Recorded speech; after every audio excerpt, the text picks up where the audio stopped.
Let's go cook for today's video. Batong, special pancit and repolyo.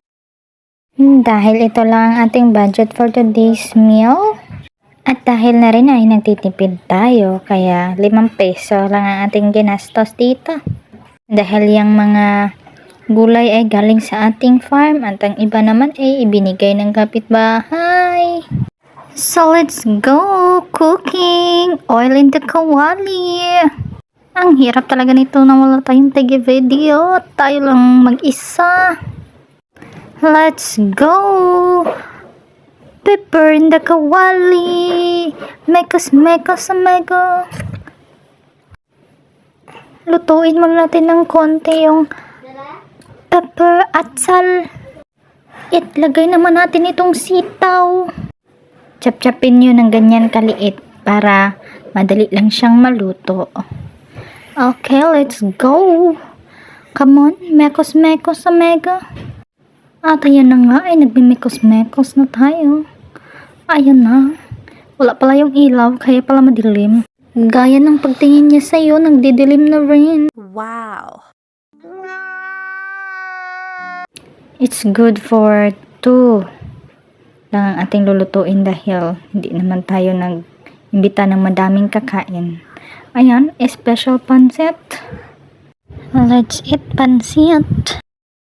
Ilagay na rin natin itong ating repolyo. Ayan. Lakas ng apoy, no?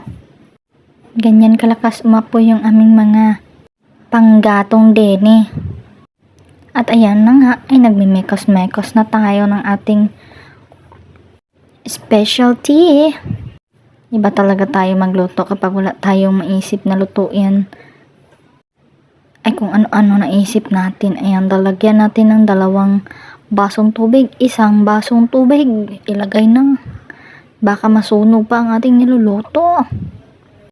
Dahil kulang kasi 1 lang yun. 2 ang kakain. Kaya lagyan natin ulit ng 1. Ganun lang. Ganun lang. At hindi na. Walang kahirap-hirap. Hindi na tayo mahihirapan. Ganon. Like that. Let's go. At ayan na nga. Lagyan natin ito ng tangad yan sa amin, yung lemongrass. Kung ano man tawag yan sa inyo, nako, bahala na kayo.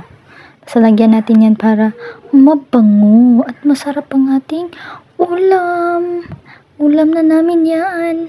At ito na nga. Ang sarap niyang tingnan. Hindi lang siya ganun madami kasi nga. Baka hindi maubos.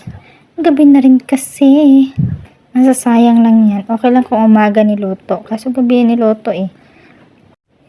Okay, let's go eat. Ang sarap. Grabe.